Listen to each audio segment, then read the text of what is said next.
new technologies they've looked at in terms of how you sort scrap.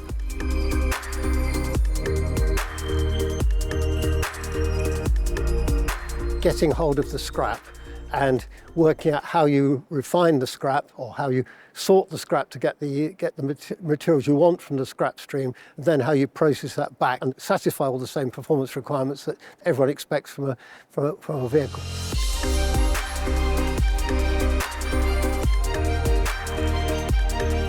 Aluminium's huge Achilles heel is the energy it takes to make it in the first place. The route to decarbonising materials in cars and the route to making lighter weight car bodies is the same thing.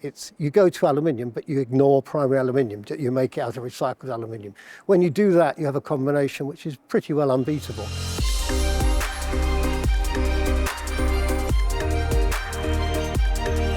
The things that have come out of the University of Liège on how you actually analyse the scrap coming in and how you then send that message to the robot pickers is a big step change. And if it can be demonstrated that you can using this process, you can sort scrap at rates of about 100 tonnes per hour, if that's possible, that will be a big breakthrough.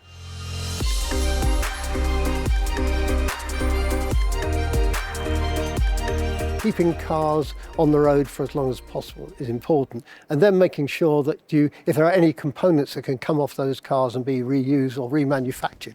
Just as automotive companies have assembly lines, they should also have disassembly lines. So the whole model of how cars are and how they're owned just has to change to fit in with a far more circular model.